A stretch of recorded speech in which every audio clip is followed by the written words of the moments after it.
we are here with NC Courage defender Kaleigh Kurtz following the team's draw with Utah. KK, tonight you broke the NWSL record for consecutive regular season starts of 107.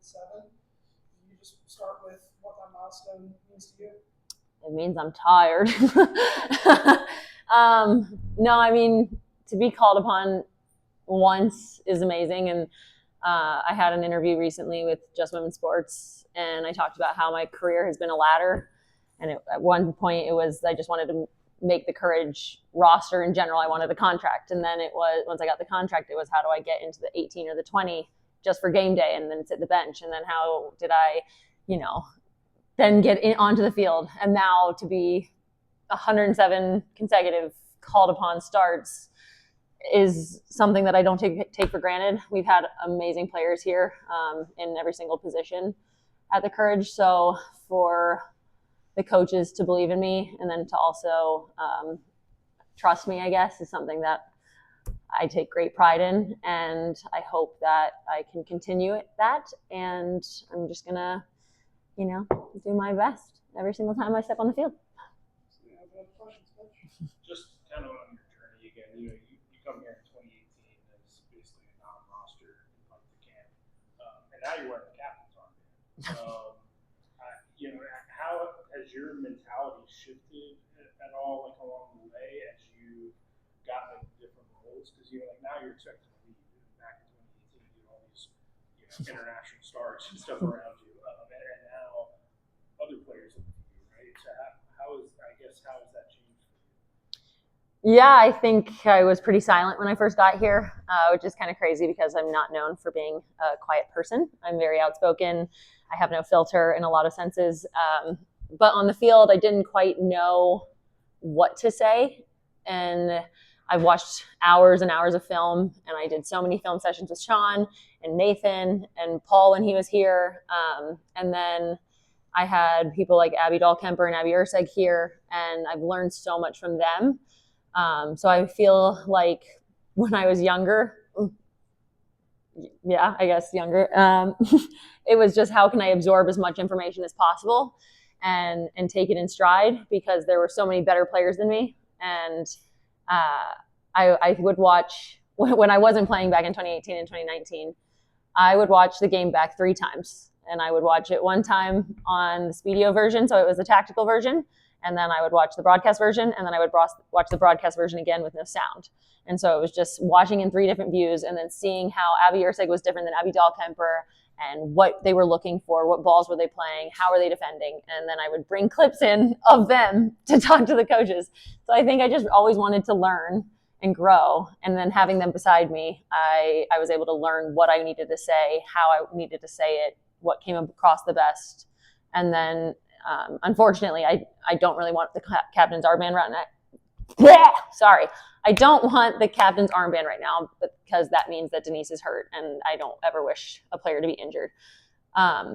It's an honor to wear it, obviously, but she is an amazing leader, and I just try and follow in her footsteps while she's not here, and she's getting the recovery that she needs.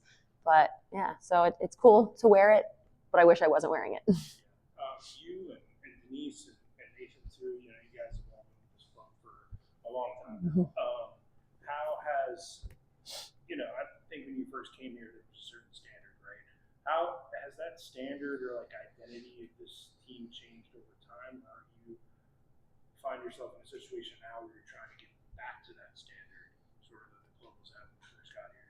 I think the standards remain the same. The years have changed, obviously, in terms of, I think in 2018, the championship was September 22nd, and we came in February, and now we come in January, and then championship's now November 22nd. So there's a bit of an adjustment in terms of you can't run us into the ground for that many more months. And if you talk to Mike, who's also been here with the club for that entire time, he would show the GPS units and show the meters that we do in a week. And he's had to modify a little bit because the season's gotten progressively longer. But I think the standard remains the same. We want to continue to put the work in. Each coach has their own style in which they want to, have the practice week laid out. And so right now there's a bit of adjustment period with the change in coaching. but the standards always remain the same of we are going to be one of the fastest, fittest teams, and that's just what we need to continue to do. Unfortunately, the results aren't going our way. You've hit a number of players hitting different milestones this year. How do you all kind of absorb that? How do you all take it in as like a team? Like when someone hits a milestone, thinking Nerdist back today, or Sanchez, like people have hit these like, career goals, including yourselves. So how does the team kind of lift each other up during those times? I don't think we really lift each other up too much. It sounds kind of weird. Obviously, like we celebrate it in the moment, but then we had to celebrate Mary for a very short amount of time on the field, and then we had a game to play. So if we celebrate and when we celebrate, it's usually after. Right now, the emotions are a little raw. I'm probably not in the happiest space to truly celebrate these bigger milestones of a Mary and a me, but I think in terms of like the words that we say to each other and the encouragement and just like a hug and showing like immense support for one another is how we would show that gratitude and I guess positive lifting within one another. But like right now, I don't really want to be congratulated too much. I'm more pissed off at what happened. Sure. For players like yourself, like Meredith, that have been around for a long time, what's part of the fabric of the club that keeps people here year in, year out?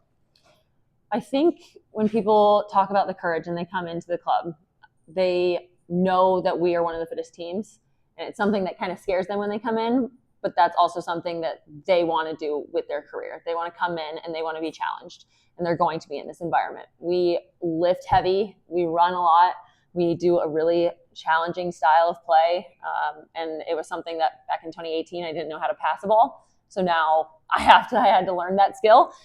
Sounds crazy as a soccer player, but I was definitely just a run and gun type defender.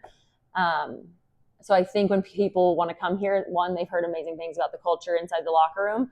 We are an amazing and really close-knit group, and that's something that players want to come be a part of.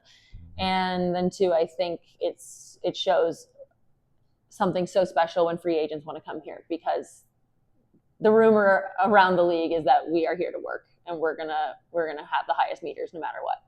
So Appreciate it. Yeah. As far as like your milestone, it's like I'm at 37 seconds, so it's a lot.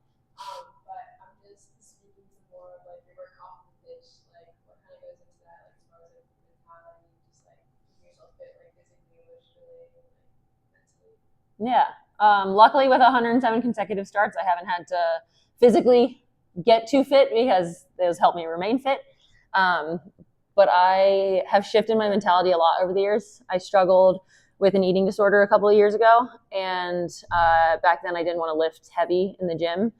If you look at my body type, I'm someone that should be lifting heavy. I'm a strong base, but I just had like a little bit of a mentality problem and struggle with relationship with my body and food. So I had Mary come up to me one year, and she was like, Mike is one of the best in the world. Mike is our strength and conditioning trainer. And she said, Mike is one of the best in the world. You need to be lifting heavier than pretty much anyone else in this gym, because look at your body. Like, it's beautiful. It's strong. Mike isn't going to make you big. But my brain was just in this weird place. But it was something that she said that was just like a light flip switch. And I will never, ever forget it. And I will always thank her. And I've said it, I think, every year since that light flip switch moment, because I was lifting maybe 10-pound dumbbells at the time. And now I'm up to like 200-pound squats. So, yeah, so it's been a really cool mentality shift. It's been tough in a lot of ways. I've had to learn, and I've had to grow, and I've had to be challenged and fight through a lot of adversity mentally and physically. But at the same time, like, that's my journey, and I would never, change it out for the world. I've grown so much, especially mentally, because of it. And I think at the end of the day, I've come from a place that used to be so like regimented and routine based. And then I came to a place where I was like, if I'm doing 30 things and I still have a bad game, like, what am I doing? Why am I so regimented to the point where I have to do X, Y, and Z to be a good player? Instead, it's I've worked hard Tuesday, Wednesday, Thursday, Friday, Saturday so that I can play well. And that was the big mentality shift. So it's been kind of fun to be given 107 consecutive opportunities to make mistakes, to learn and grow. But also, thank you to my therapist. Love you. She's not dead, but she's up here, and she is a blessing. She's over there. Yeah. I just want to ask about the game tonight. The result. You guys get that goal in the 89th minute. The equalizer comes. Mm-hmm. Just considering where you're at the table, Mm-hmm. does that feel like a missed opportunity? For sure. I think even if we were top of the table, bottom of the table, it'd be a missed opportunity. I think that's 2, maybe 3 weeks in a row now with kind of a set piece goal. Last week was a second phase set piece. Against Chicago was a first phase set piece. Now this week, another first, second phase. So it's definitely something that we got to look at. We got to work on. I think it's a disappointment whenever the ball goes in the back of the net. There's always things to learn. So you can't take it back. You can only learn from it at this point. But yeah, I'm usually a little bit more chipper than I currently am.